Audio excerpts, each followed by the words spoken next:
And welcome everyone to today's Sports Roundtable. Glad you joined us for the last few weeks of our sports season here for 2016-2017.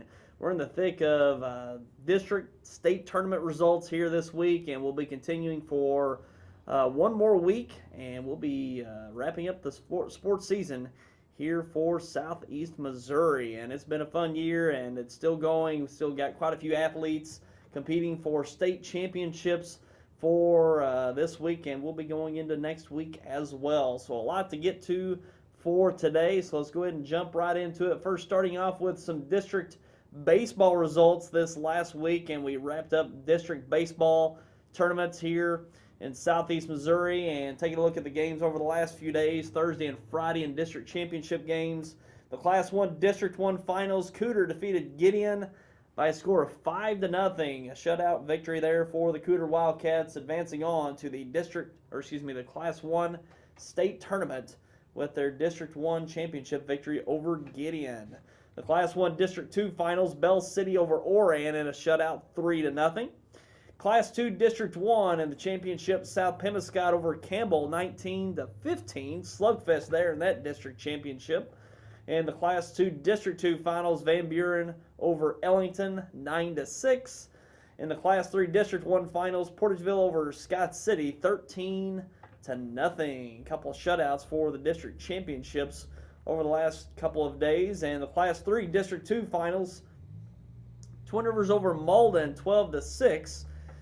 And the Class 4 District 1 Finals, Sykeston over Notre Dame in 10 innings, 8-7. That was a close one going into extra innings for that Class 1 District Final. In Class 5 District 1, Poplar Bluff defeated Jackson 8-0. So those are your district champions in high school baseball. So taking a look at the Class 1 state championship tournament. This is the top half of the tournament, as we've got 16 teams left, starting with sectionals in this first round. So this is the top half of the bracket pertaining to our local teams. Cooter coming in at 16-11, or make it 15-11. They'll take on Bell City, who's 17-6. Should be a good matchup there. The Bell City Cubs, the two-time defending state champions in Class 1. It's going to be fun to watch, see who comes out in that victory, or in that game between Cooter and Bell City. We'll be looking forward to that. And the neighboring sectional there, Valley High School taking on Eminence in that neighboring sectional round. So two of the best programs you'll see there between Cooter and Bell City.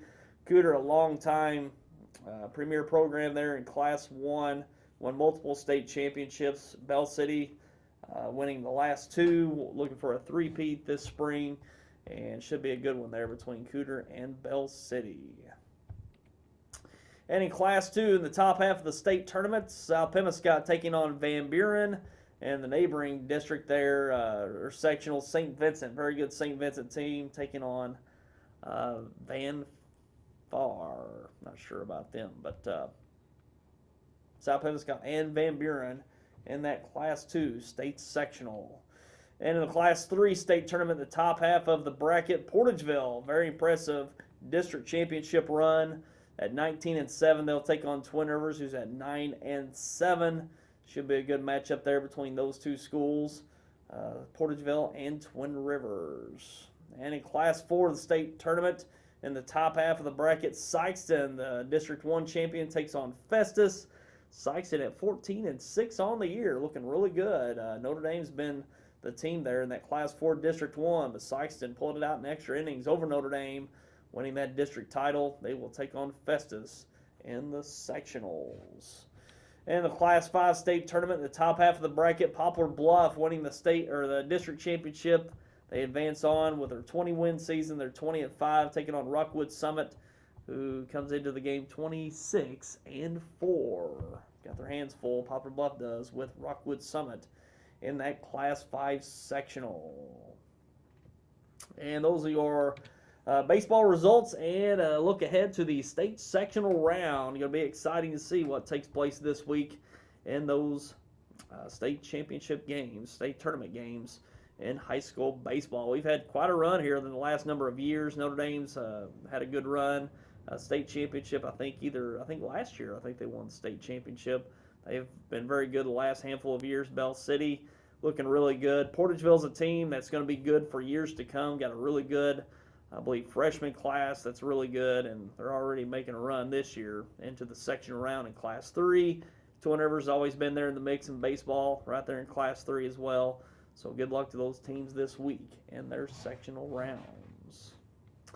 And let's take a look at softball. We should have had a result already Friday in the spring softball state semifinals, but weather pushed that back to today, Saturday. Kennett will take on Stratford at 4 o'clock, and then following that game, Purdy versus Lincoln. So we'll be looking forward to seeing who comes out on top of that. Kennett and Stratford in the spring softball state semifinals today. And we're going to take our first break real quick, and we're going to come back and talk about some golf, track and field, and probably something else as well. There's quite a bit going on girls soccer. We got girls soccer, track and field, and golf to talk about. Plenty of results there, and we're going to come back and talk about that coming up. At New Wave, we're proud to call the communities we serve our home. Our customers tell us having a local office is important to them. That's why we maintain dozens of local offices and employ over 500 skilled employees, all focused on delivering the best customer experience. We don't just connect communities, we connect to our communities, helping support the schools, organizations, and events that support all of us. Thank you for choosing New Wave Communications, your local provider of internet, TV, and phone.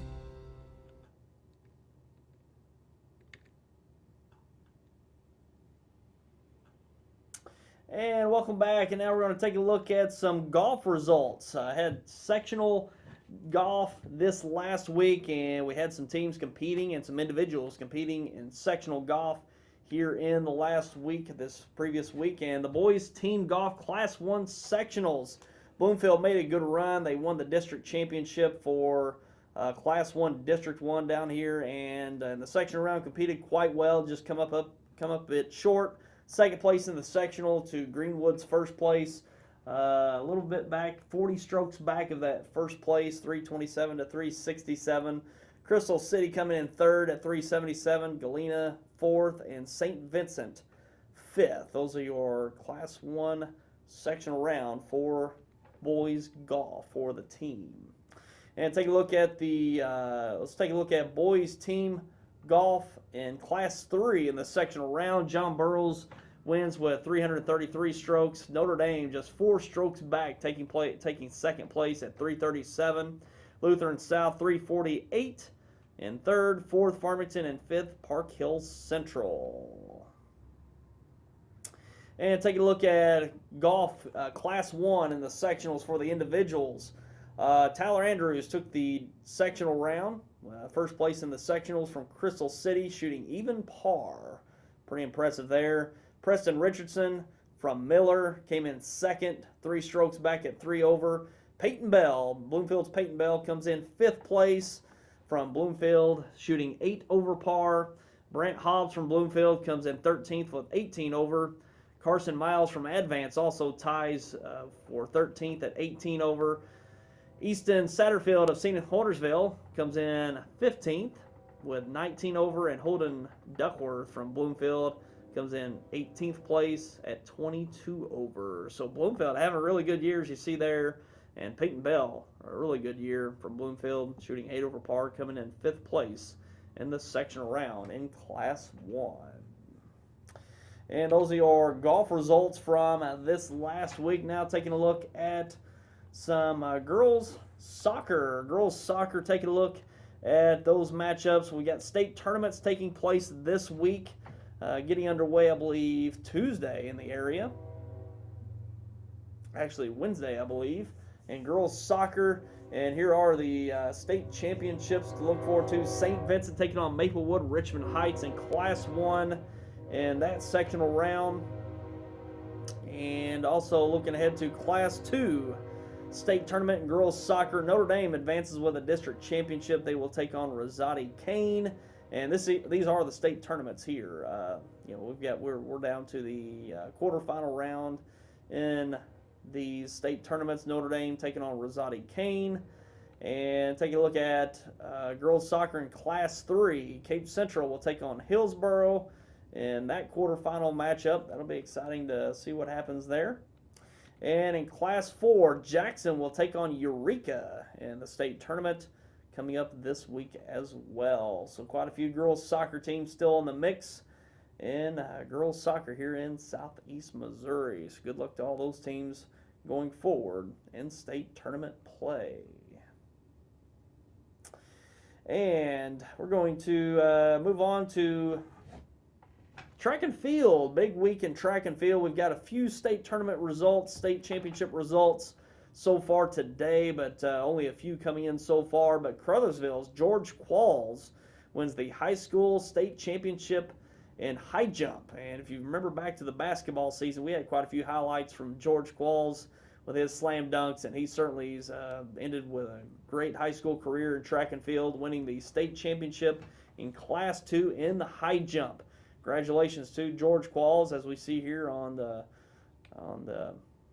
championship stand there, with first place in high jump in Class 2. And we hijacked the picture off of Lamont Bell, the track coach for Caruthersville, off his Facebook page. Appreciate Lamont getting those up so we can use them here to show off George QUALLS' state championship high jump performance for this week. Didn't get his jump. I should have got his jump, see what he measured out, but great career all around for George QUALLS, finishing with a state championship high jump performance this weekend. Also, a good weekend for Caruthersville's track team. Chris Smith of Caruthersville places fourth in the long jump, and another great performance there this year. Chris Smith, fourth place in the long jump for Caruthersville in Class 2. Also, the Caruthersville girls 4x100 track team wins the state championship in Class 2. Awesome performance by them over the weekend. I think they had a DQ, a disqualification in the 4x200. Would have competed there as well. But the 4x100 showed up and showed out for that state championship of the girls 4x100 team. So congratulations to Caruthersville, having a great weekend so far. It's not even done yet, but we'll be doing some reporting on the other schools and how they've done over the weekend as well. And I believe Hayti, I just saw it before I left, Hayti, I think they got a long jump state champion from Hayti. So I didn't quite get the name there, didn't really get to look at it long enough, but got a state champion long jumper from Hayti so far this weekend. So it's been a great weekend for the track and field athletes here from Southeast Missouri. So we'll be looking forward to seeing how that plays out for the rest of today. And I want to give you a little Cardinals update as they were back in action Friday night, and a big rain delay pushed that game back against the Giants, looking to get a win against these Giants. They've struggled a bit against these Giants in this series, but taking a look here, a nice gapper to get the Cardinals on the board early on, 2-0. The score, Yadier Molina driving in those runs and that run, and here we see run driven in by San Francisco, tying it up at 2-2. And the weather came, pushing that back as a late night game last night when this one got finished. So, finally getting back to the mix here in the 8th inning. And we see here, run driven in along the right side, and we'll take the lead for San Francisco Giants. Actually, they cut into the lead. It was a 5-3 lead at once, now 5-4, and a big hit to the left, or deep to center field over Ballard's head, driving in another run, a couple runs, goes up 6-5 with that hit and RBI. And here Dexter Fowler going to ground out into a double play, and that does it for the Cardinals. They drop to 21-18 on the year, and the Giants move up to 18-25. So the Cardinals having a bit of a tough stretch here of late, but hopefully they'll get back into their winning ways this weekend. And taking a look at the standings, the Cardinals here coming into Saturday are second place in the Central Division behind Milwaukee. They're 21-18. Milwaukee at 25-18. 2 games back of the Milwaukee Brewers for the Central Division. And taking a look at their games taking place today, take a look here on Saturday.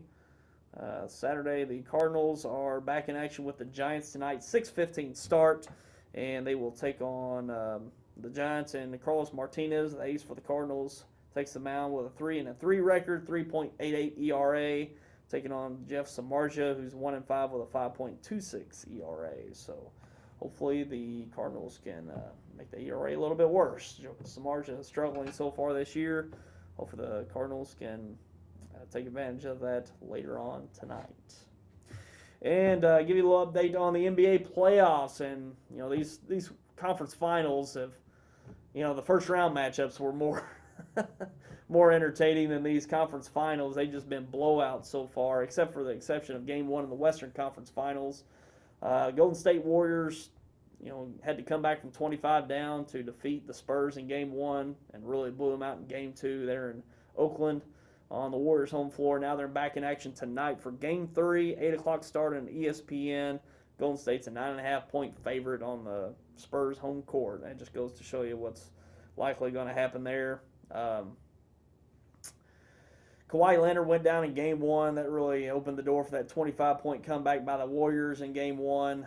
He's going to be out for Game 3 in San Antonio, so it's going to be a big advantage for the Golden State Warriors to get that third win in the Western Conference Finals. And on the other side, not really all that competitive on the other side either. The Cleveland Cavaliers won 2 straight games in Boston in that Eastern Conference Final, and they won Friday night 130-86, and it was just dreadful. It was 70 points at half for the Cavaliers, and Boston just couldn't get anything going at all. And looks like it's going to be a quick and clean sweep of the Celtics. Celtics, the number 1 seed in the Eastern Conference, even though the Cavs were heavily favored to come out of the East with all the talent they've got on that team. But Cavaliers Celtics going to likely get swept as the number 1 seed in the East. So looks like the Cavaliers going to sweep, and the Warriors got a good shot at sweeping the Western Conference as well. Both teams might sweep their way to the NBA Finals. Unbelievable, never been done before, and it'd be very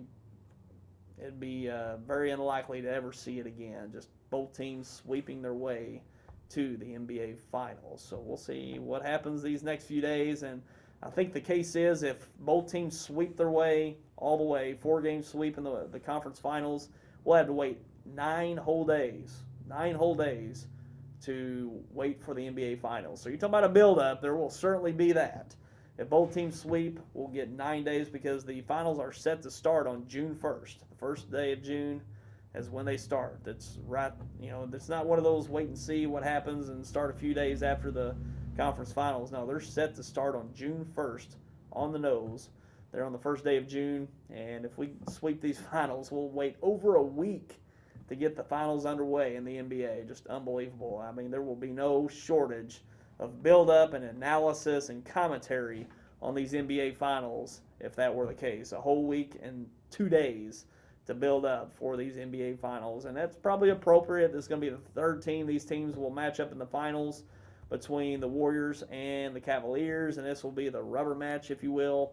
The Warriors winning in 15 over the Cavs winning over Golden State last year in a dramatic fashion, and this year will be somewhat of the rubber match over the last 2 years. And pretty much the same narratives coming from those finals. In the first finals in 15, Golden State took advantage of Kevin Love and Kyrie Irving being injured for the Cavaliers, and they won in 6 games, won 3 straight to win it in 6 games over the Cavaliers. Last year, the Warriors were up 3-1 after coming off a record-breaking regular season, 73 wins over the Bulls, 72 wins in 96, and come in, got up, were in control of the series 3-1, could have closed it out on home court in Game 5. Draymond Green gets a suspension. On top of that, their center and best defender in the paint, especially at the rim, Andrew Bogut, goes out with an injury from Game 4, actually. It was either Game 4 or early Game 5. And, Cavaliers had quite a performance from LeBron James and Kyrie Irving, both scoring 41 points in that Game 5 to push it to a Game 6 in Cleveland. and the rest is history. Cleveland wins Game 6, goes back to Golden State winning Game 7. And so both teams kind of taking advantage of misplaced, players missing, pivotal players missing from each one's roster. And Golden State made the big free agent move with signing Kevin Durant onto their already star-studded team. And the Cavaliers looks like they've taken their game up a notch from last year as well. So Kevin Love's playing at a high level, very high level compared to last year. And Kyrie Irving's really picked up, and LeBron's probably playing the best he's ever played. So it's going to be one star-studded and well-built, hyped NBA Finals coming up starting June 1st. So it'll be fun to watch, see how it all plays out. But it's going to be certainly one big build-up for these NBA Finals this summer. And that's pretty much all we got to report for today. We're coming down to the end of the season here. We're going to wrap it up for the roundtable here in the next week. Probably next week will be our last sports roundtable if we're able to get that. We've had quite a few things over the weekend here in the last month, but we will plan on a roundtable next week on the 27th to wrap up our roundtable season. We take off the summer and come back in late August for the fall sports. So we'll be taking summer off, and hopefully you'll see you for our finale next week. And until then, I'm Tyler Wagner. Have yourself a great week. Take care, everyone.